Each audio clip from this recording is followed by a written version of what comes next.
How are y'all doing? Appreciate y'all joining us on this Tuesday night. My name is Travon. If you haven't met me, I'm the young adult men's director here. And to start off, I guess I feel the need to introduce myself as I've been gone.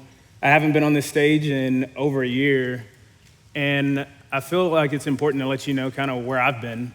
And so for starters, last year was probably the roughest year of my life. It started off, I had a friend back home who was killed, and for the first time in my life, it really struck my emotions. And so I actually got into counseling and had to start navigating that, of just where to put that. And then not too soon afterwards, had to deal with a personal family issue that was very public back home. And so I had to go home and kind of navigate that. And again, I just feel this wrestling of all the while I'm trying to be obedient to the Lord, and I feel like I'm just going through it. And so fast forward through that, about a couple weeks later, my grandfather got sick suddenly. And what was supposed to be a routine hospital checkup turned into us finding out he had colon cancer. And I only had about a week with him. And so I had an emergency call, told the staff, and I had to go home to Louisiana and deal with it. And so at this point, by the time we get to August, it's just been a year. And I'm so thankful for the staff and the volunteers here who just walk with me beside that. But then a couple months later in October, when I finally felt like I got back to it, and ironically, it was a week before I was supposed to preach another message, I was in a terrible car accident. I was leaving a charity golf tournament, and in the blink of an eye, a car came over the middle line and hit me with head on. And I woke up on the side of the road, confused and just frustrated. As I got shipped off in the ambulance, I made it to the hospital, and there is when we found out that I had tore multiple ligaments in my shoulder. As well, I ended up fracturing my back in 10 different spots. And for me, it began what was probably the longest desert season of my life. The doctor told me initially, I don't understand how you're alive. Because with a head-on collision, he says, everything's supposed to be in your neck, and all of my fractures were in my mid-back and my lower back. And so just in that, I can see God's protection over me. But it didn't mean that I wasn't gonna go through the storm. And so for the next couple months, I was isolated at home aside from a couple visits. I was forced to have to learn how to live my life at a different pace. I am one of those people, anyone who knows me will tell you I am go, go, go. And for the first time in my life, I felt the Lord tell me, you're gonna sit here and you're gonna learn. And I'm so thankful that that time happened. And it sounds crazy to say, but during it, I wrestled with God so much. One of my biggest struggles is that I go, go, go, and I've always said, like, God, if I ever had the chance to just take some time to myself, I'd devote it to you. And I'm not too proud to tell you, in the first 2 weeks, all I did was binge watch Game of Thrones and sit there and pout. There wasn't a lot of praising the Lord in it. But then I remember immediately after I got to the end of it, just this conviction of, Travon, you've always said how you don't have time. I set aside time for you and you still don't use it. And so it was a growth moment for me. And then a couple weeks later, I'm sitting in a back brace, and I remember I showed up to the office the first day they released me to drive, and I was like, all right, what can I do? And Andy politely just told me, you know what, take care of yourself. And again, I was convicted in the fact that I didn't show up because I wanted to be used. I showed up because I needed to feel like I was needed. And again, it was just humbling. And so for the next couple months, God just took me through a season where he really just worked in my life. And I just wanted to share that with you, one, because through it, I said it, once I make it through this, I'm gonna tell everyone, because God is still a God who does healings. Like, when I say that I wasn't supposed to be in the position I am in now, 7 months ago, there was no hope for me to be right here. I had a doctor that told me I'm gonna have surgery and not do any of it. And it ended up, I was in a back brace for several months, and then he slowly just began to heal me. But then I also got to see the miraculous thing of God just repositioning my heart for ministry.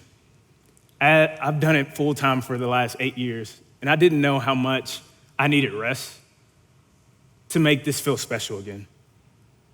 And so I just want to pause and take in this moment, because I didn't know that it was going to happen again. And I'm so happy that I get to share this with y'all. And so, with that being said, tonight we're going to go into part 2 of our series, A Friend of Sinners.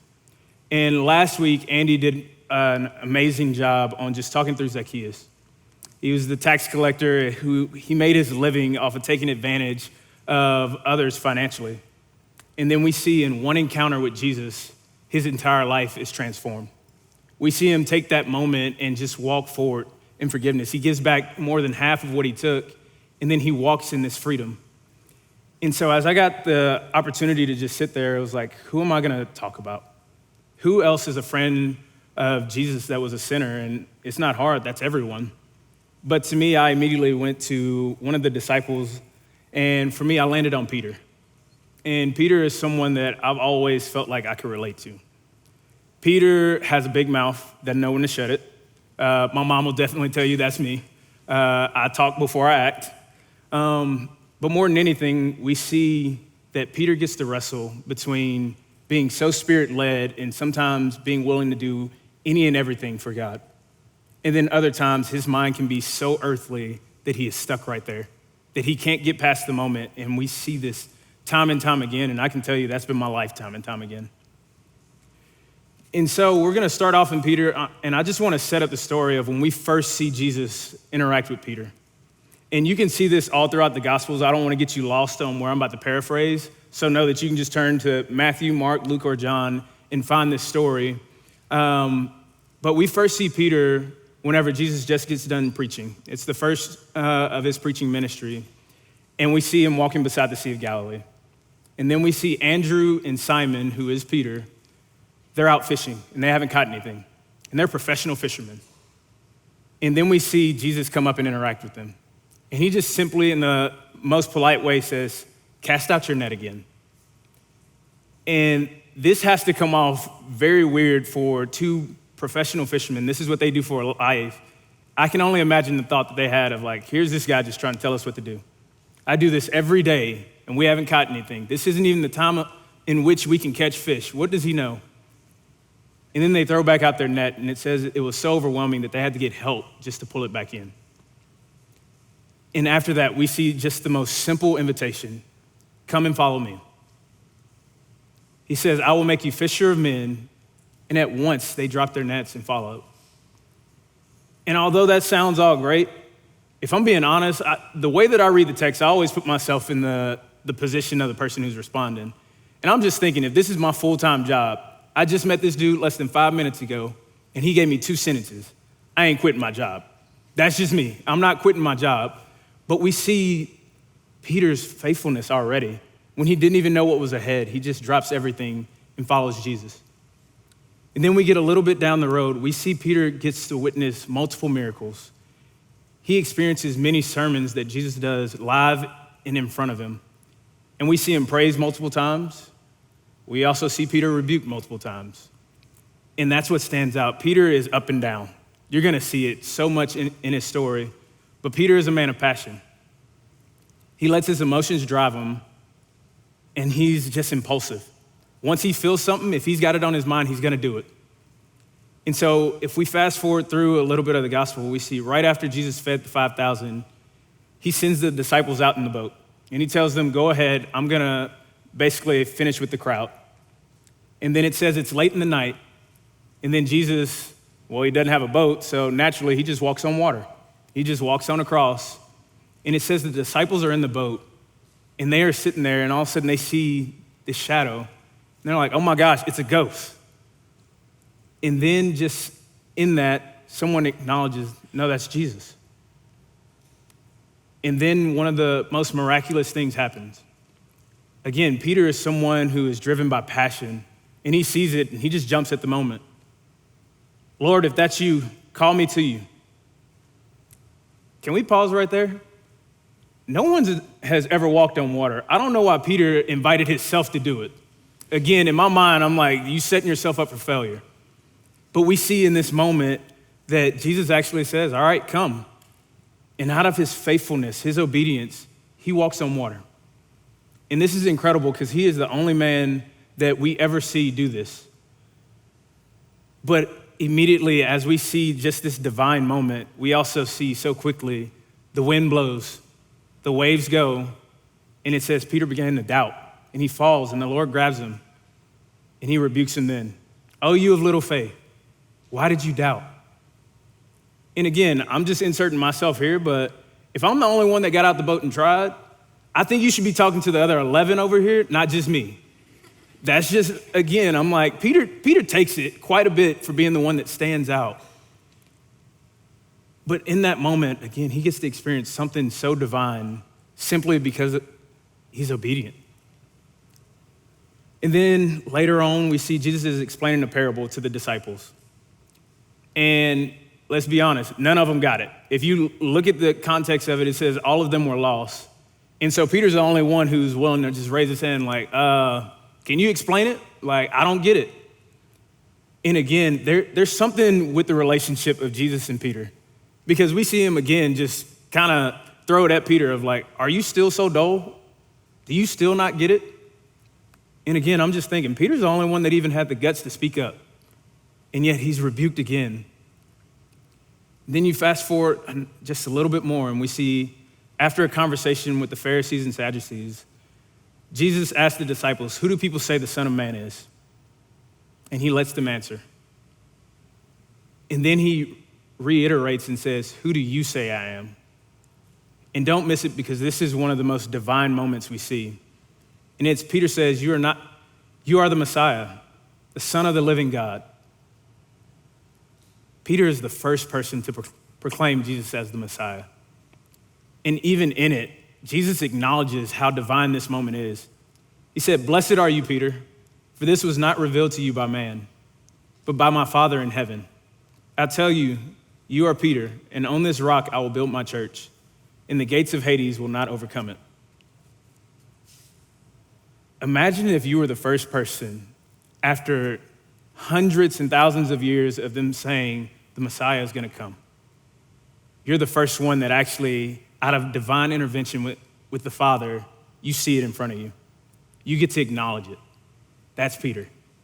Peter, somewhere in there, has this divine moment with God to where he's like, hey, you see it, acknowledge it. This is my son. But then just as we see that, we see right after this, right after that, Jesus tells the disciples the plan. He predicts his death. He tells them that he must go and suffer many things, that he must be killed, and on the third day that he will be raised to life. And as quickly as we see Peter have this divine moment, we see Peter's mouth get him in trouble. Peter says, never, Lord, this shall not happen. And immediately Jesus rebukes him. He says, Peter, get behind me, Satan. You are a stumbling block to me. You don't have in mind the concerns of God, but merely human concerns. What a sharp transition. We go from you're the rock that I'm gonna build my church on to being called Satan. I read it quite a few scriptures, and he's the only one, aside from Satan himself, that gets called Satan. Like that's harsh. But what we start to see is Peter is constantly wrestling somewhere between being led in the Spirit to experience these divine moments and then being stuck in his humanity. And so if you're taking notes, my first point is this. Jesus meets Peter in his mess. He meets Peter while he is still just a lowly man, just a fisherman. He walks beside him and gets to see the ups and the downs. He rebukes him, he's teaching him, but it's so important that we see that he doesn't meet him at the end of Peter's ministry. When he's got it all together, when he's preaching to the thousands and converting people, he meets him in his mess. And so for anybody in this room that hasn't met him, that thinks that, hey, I gotta get myself together. There's so many of us that think that, hey, I gotta get to a certain level of cleanliness before Jesus can come and walk beside me, before he can use me or even see me. And I want you to hear that he sees you in the middle of your mess. You may not be proud of it, but he's there. He is right there with you. And so to continue on, we're gonna go to Matthew chapter 26.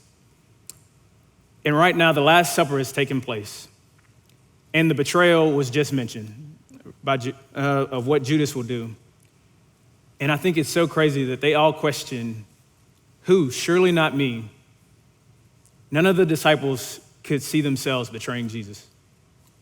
Jesus was such a good friend that even the betrayer blended in. I think that's so powerful.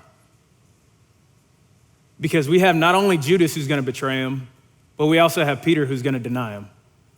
And yet all of them are asking, is it gonna be me? Because he loves them that well. And so I just think about this.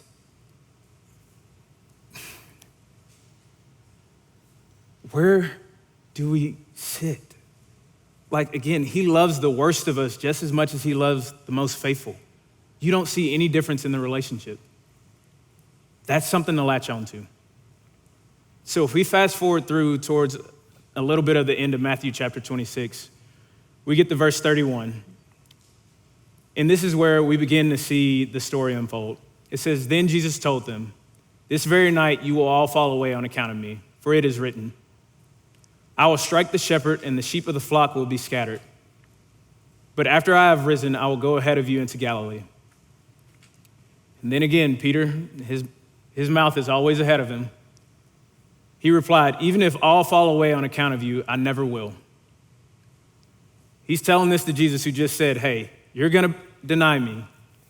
Even if all fall away on account of you, I never will. Truly I tell you, Jesus answered, this very night before the rooster crows, you will disown me 3 times. But Peter declared, even if I have to die with you, I will never disown you. And all the other disciples said the same. I think it's crazy that Jesus is telling Peter, you will betray me. And yet somewhere in their relationship, I imagine, is why Peter can't see it. Why? Because it doesn't make sense that I'm gonna betray you, and yet you still love me like this. You still feed me. You still walk beside me.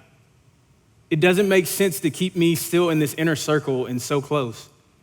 And we get to see that play out immediately afterwards, because it says right after that, he takes Peter, James, and John, just 3 of the disciples, the inner circle, and they get to go to the Garden of Gethsemane.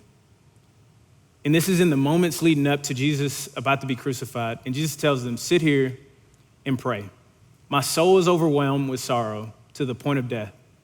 And he says, stay here and keep watch with me. And it is here that we see Jesus cry out to the Father. Like, Lord, if this cup can be taken, then please, but all the more your will be done.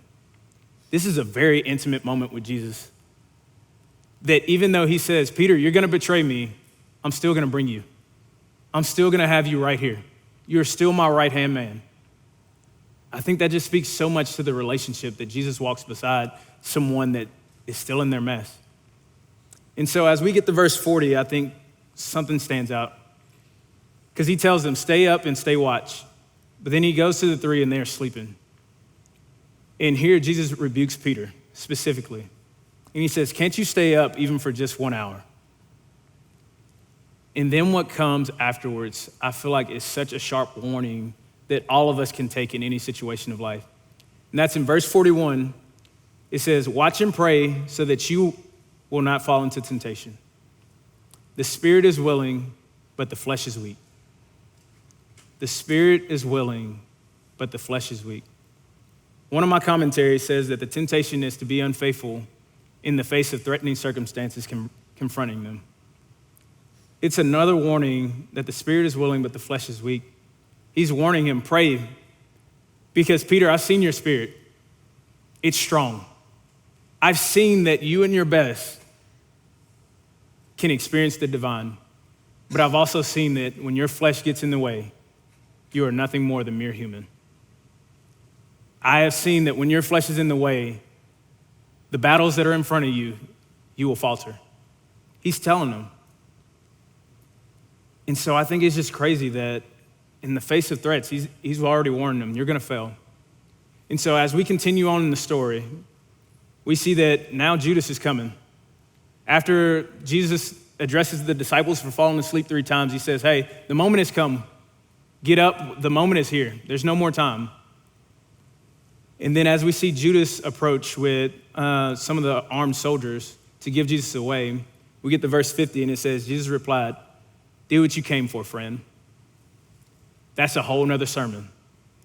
That he just looked at Judas, who was coming to sell him out to the cross for 30 pieces of silver, and he says, do what you come to do, friend. I ain't calling nobody friend that's about to kill me. You gonna get a whole lot of attitude from me. But I think it still speaks to just the magnifying character of Jesus. Of no matter what you do, he still sees you as his friend. And so then it says, the men stepped forward, they seized Jesus and arrested him. With that, one of Jesus' companions reached for his sword, drew it out, and struck the servant of the high priest, cutting off his ear. If you look in the other gospels, it is mentioned that it is in fact Peter who strikes the soldier. And immediately he's rebuked. In verse 52, it says, put your sword back in its place, Jesus said to him, for all who draw the sword will die by the sword. Do you think I cannot call on my Father, and he will at once put at my disposal more than 12 legions of angels? But how then would the scriptures be fulfilled that say it must happen in this way? There's so much to unpack in there. Because again, remember, Peter is the first one that gets to acknowledge Jesus as the Messiah. If you go back in the gospel, you also get to see that he gets to go up to the mountaintop and see Jesus transfixed. So he gets to see Jesus fully in all of his glory at one point. And yet in this moment, we see again, he's still caught up in the human concerns and not of God. Because if you fast forward through it, you'll miss it. But what he's telling them, Peter, is put your sword down and stop trying to fight your battles in the flesh and know that I'm God. He's telling them, hey, you're still trying to fight things as if it's all in your control. And he's letting them know, if you do this, then the scriptures can't be fulfilled.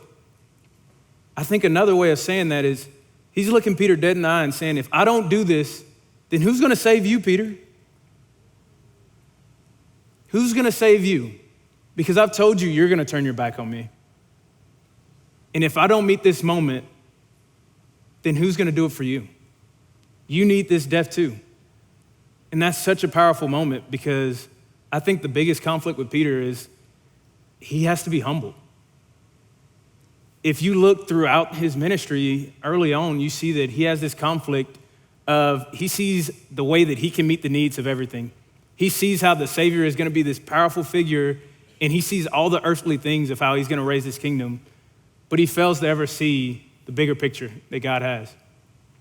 He fails to see the reality that Jesus is gonna die on the cross, not just for the people that they're going to minister into.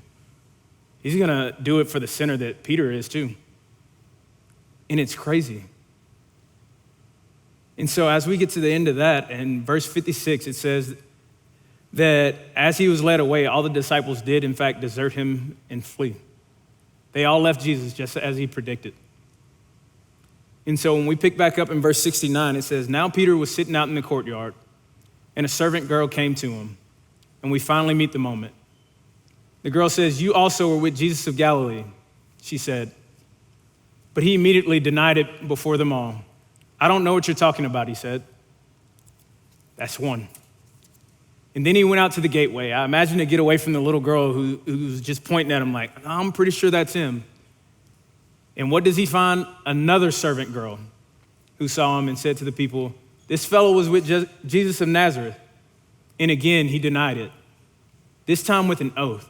I do not know this man. That's two. And then after a little while, so finally he finds another space in the courtyard, and he's just sitting there. And it says, those standing there went up to Peter and said, surely you are one of them. Your accent gives you away. And then he began to call down curses, and he swore to them, I do not know this man. And it says immediately a rooster crowed. Then Peter remembered the word Jesus had spoken. Before the rooster crows, you will disown me 3 times. And it says immediately he went outside and he wept bitterly. Peter is met with the moment and he falls into the temptation.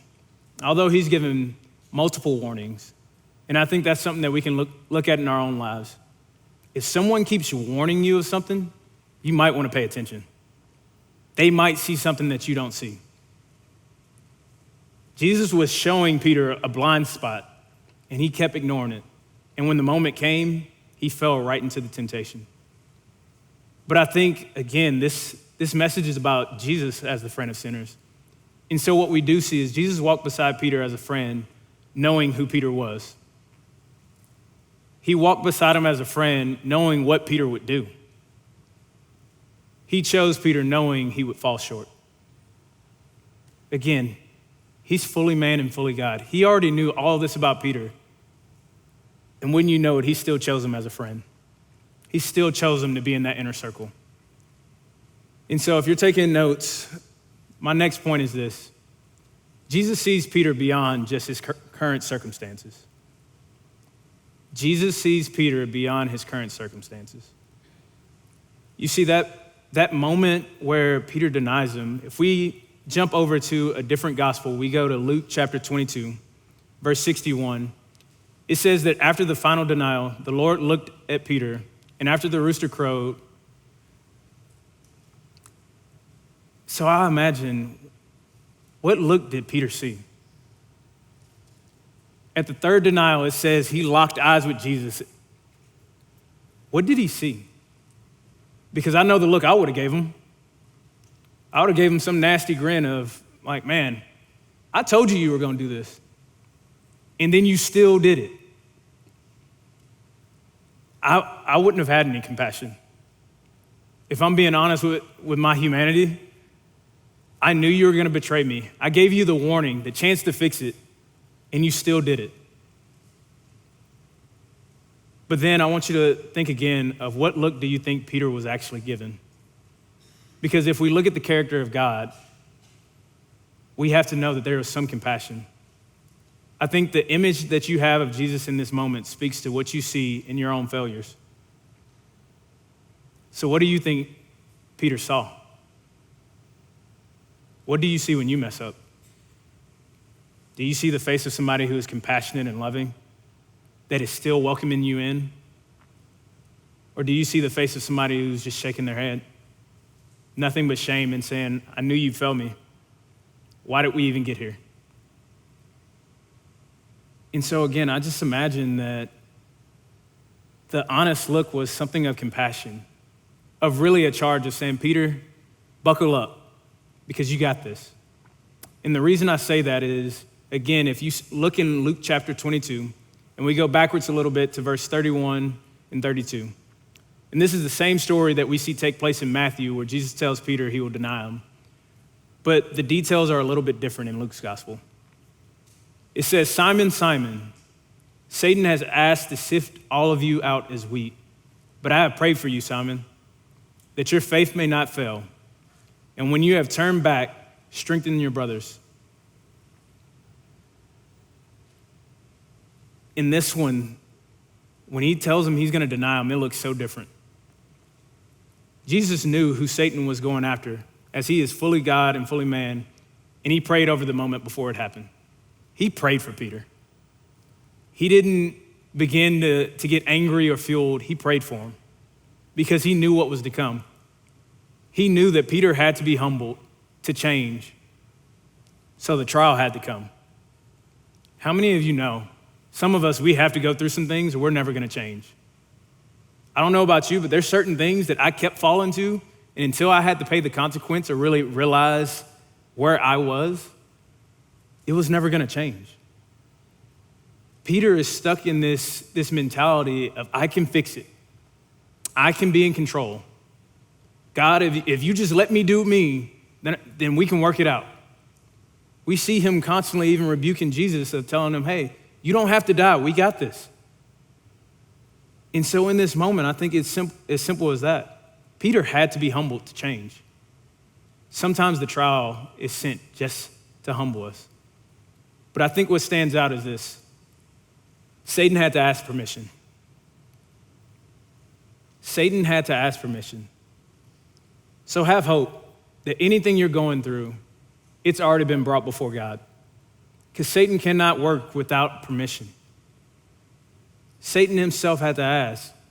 Romans 8:28 says, and we know that in all things God works for the good of those who love him, who have been called according to his purpose. And I think that's so powerful because here we're about to see it. God didn't cause the harm to happen. He didn't force Peter to go and sin or force him to deny him, but we do see that he already knew. We see that he already told him. And so if Jesus, who is connected directly to the Father, prayed you up, that should give the ultimate comfort. He prays for Peter, saying, I have already seen your worst moment, and I also see what will happen beyond this. I'm going to use this, Peter. He gives him hope. He's telling him, before it even happens, you're gonna fail. I've already prayed for you. And not if, but when you turn back to me, we're gonna use this and it's gonna strengthen so many others. So for some of you, you're stuck in a trial, and maybe you can grab hold of hope from right here. That Jesus knows where you're at, but he also has a plan. You can't thwart Jesus' plan. There is nothing you can do that he doesn't already know is gonna happen.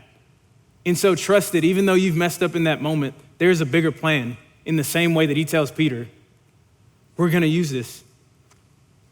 And so this had to happen, or we continue to get an immature Peter who thinks that he's in control, that thinks his strength is greater than it is. He needed to know that he needed Jesus and not the other way around. His flesh was weak, but until he understood that, he wouldn't be able to move beyond it. He wouldn't be able to be used in his weakness. So Jesus sees what comes after the circumstances. And so as we kind of go into the last point, we're gonna hop over to John, because John's gospel is the only one that gives us really this final piece. This is after Jesus has been crucified. We see he's been raised and he's already come to the disciples. But in this moment, if we go to chapter 21 in John, we see Peter and some of the disciples. And it felt the need to distinguish that Peter was going fishing. And I don't know, it could be just used to set up the story of where Peter was and where Jesus was for what's to come. But I think it is worth mentioning that when we see Peter after the moment where he fell, he's back to what he was doing before. And I think it's so ironic that how often do we fail when we go back to exactly what Jesus has called us out of? We go right back to the thing that held us. And so maybe you've been stuck in some type of addiction and you've been brought free of that. Why is it that when we suddenly get shook, we try and go back to it for the comfort? Jesus has brought some of us out of unhealthy relationships, out of terrible places. And then in one failure, we look back and say, you know what? I tried. I didn't get it, so I'm just gonna go back. Why do we give up so easy? We will give so many things 1,000 tries, and yet in our faith, sometimes we'll only give it one. There's some of us who we give Jesus one chance. And not that he messes up, we mess up and then we turn away. That makes no sense to me. But why is it so hard for us to remember why he called us away and what he called us to? So continuing on to just set up the story, in this final moment, we see Jesus is on the shore, and Peter and the disciples are out in the boat. They're fishing, and they can't see that it is Jesus on the shore. And he just calls out to them, friends, have you caught anything? He's Jesus, he already knows. And they're like, no. And so he says, all right, throw your net back out. And somewhere after this, not Peter, but John recognizes that that's Jesus. And as he says this to Peter, we see again the impulse immediately click in. And it says he jumped out of the boat. And we have to imagine he's somewhere about 100 yards or so out. And it says he jumps out of the boat immediately and he begins to swim to shore. And so we still see this passion growing. Even though he's messed up, we don't know exactly what all he's navigated since that moment, but we see him rush back to Jesus. And it says as he arrives, that again, they had caught so many fish whenever he told them to throw their net back out that they couldn't even haul it all in. I don't think it's coincidence that this image is exactly what happened when he first calls Peter to be a disciple. And so as they approach the shore, we see that Jesus already has breakfast waiting for them. Jesus is the homie. Like, my man always has food ready whenever a heavy conversation is coming. Like, I don't think he has breakfast waiting, even though they're out fishing. He's just cooking it up. And then finally, we get to verse 15 in John chapter 21. And this is the moment where Peter and Jesus finally come face to face again. And it says, when they had finished eating, Jesus said to Simon Peter, "Simon, son of John, do you still love me more than these?" And Peter says, "Yes, Lord, you know that I love you." Jesus said, "Then feed my lambs." A very simple response. And then again, Jesus said, "Simon, son of John, do you love me?" And he answered, "Yes, Lord, you know that I love you." And Jesus said, "Take care of my sheep." And then the third time he said to him, "Simon, son of John, do you love me?" And in this moment, it says Peter was hurt. And it doesn't say it, but I imagine at the third time, it brings him back to the realization that I denied Jesus 3 times. And here's the third affirmation. I imagine it hurts him because he's brought back to the moment where he failed. And right now, Jesus isn't bringing any of it up. He's simply saying, "Do you love me?" And so finally, the third time he said to him, "Simon, son of John, do you love me?" Peter was hurt. And Jesus asked him the third time, "Do you love me?" He said, "Lord, you know all things. You know all things. You know that I love you." And then finally, Jesus just said, "Feed my sheep." It finishes off saying, "Very truly I tell you, when you were younger, you dressed yourself and went where you wanted. But when you are old, you will stretch out your hands, and someone else will dress you and lead you where you do not want to go." Jesus said this to indicate the kind of death by which Peter would glorify God.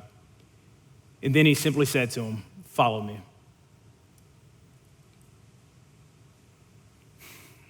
My third point is this: Jesus restores and calls Peter to greater. In this interaction with Peter, we see again, there's 3 denials and there's 3 affirmations. Jesus speaks to Peter directly and asks, "Do you love me?" And he makes it very simple. "Yes, then do what I've called you to do." He reinstates him into ministry. He doesn't go into the details of like, "Are you sure?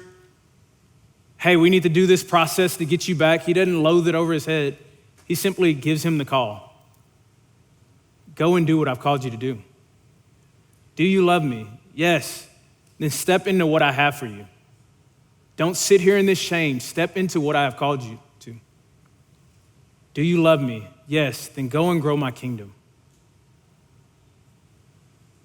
Peter had to go through it so he could testify to others. And if you read on, he does amazing things. If you've been in our Sunday school class, you get to see in Acts where he's healing people and just there's people flocking to just his shadow to be healed. We see God use him in amazing ways.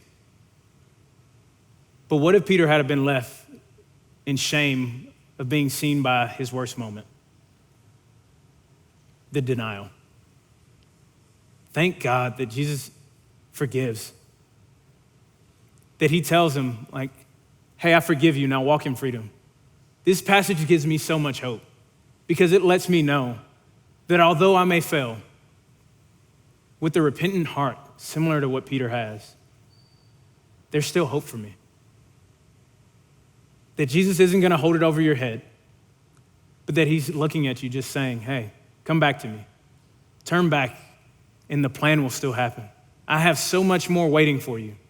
You're still gonna do great things, but if you get stuck in this moment, what a shame it would be." Jesus didn't set up a year-long plan of shame. He didn't leave him in the self-loathing or anything else. He said, "You are forgiven, now go." As simple as that. I hope you know that when you come to the Lord out of a truly repentant heart, not just a, "Hey, I got caught, God forgive me," but truly out of like, "Lord, I know this grieves you." Truly something where you don't want to carry the weight and you know that you have grieved the Lord. And so I think of this: are you stuck thinking that you can't be used because you failed? because you betrayed God. Because we can look at how Jesus responds to Peter and know the character of God.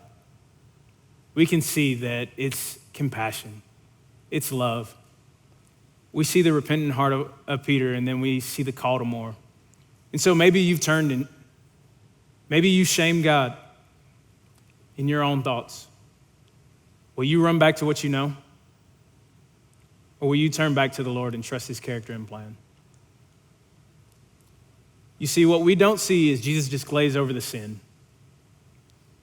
We see very directly that he addresses it, he forgives it, and then he uses it as a catalyst to send him out. And so as I just look through all of this and I recap the night, there's a couple things that just stand out to me. So to recap, I look at this. Jesus meets you in your mess in the same way that he meets Peter in his. You don't have to have it all together. Jesus is right there.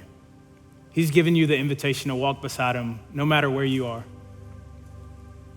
There is no measure of the best of these and the worst of these. He's a friend of all because we're all sinners. We all fall short. Jesus sees you beyond your sin. I'm not naive enough to think that all of us are walking in just a place of grace.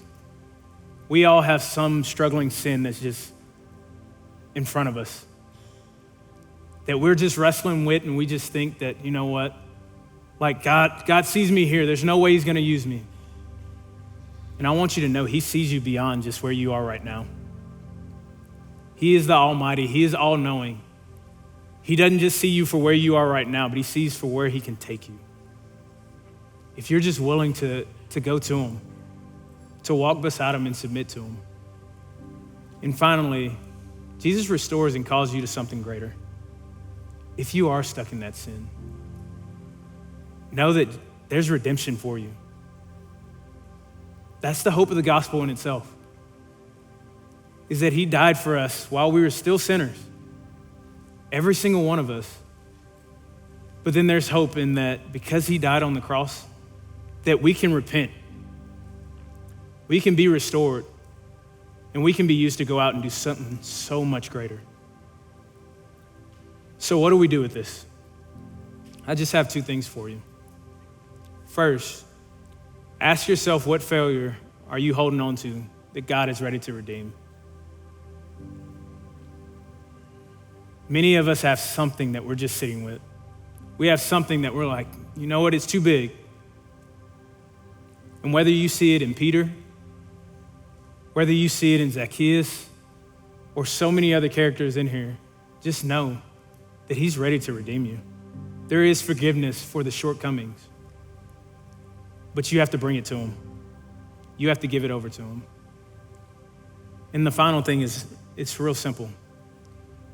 And that's just to simply know that there is hope for the sinner. There is hope in the fact that he's gonna redeem you. If you come to him, he will redeem you. He will forgive you. And we won't look back on that moment, but we'll see the greatness in which God can work through you. We'll see his power shine. And so as we go into 120 seconds, I just want you to ponder on those thoughts. So as I pray, I want to leave you with that. Dear Heavenly Father, I just thank you for just the image of your grace that we see through Peter. We thank you for meeting him in this moment. We thank you for meeting him in his mess and then just walking beside him in the divine moments and even in the low moments of humanity. Lord, I ask that you would begin to just reveal in each and every one of us, what do we see? What face do we see looking back at us? Do we see an image that is truly accurate of your character? Do we see what we truly think of you? And so God, work in the spirits of everyone in this room. Allow them to wrestle with this and allow them to submit it into your hands. Amen.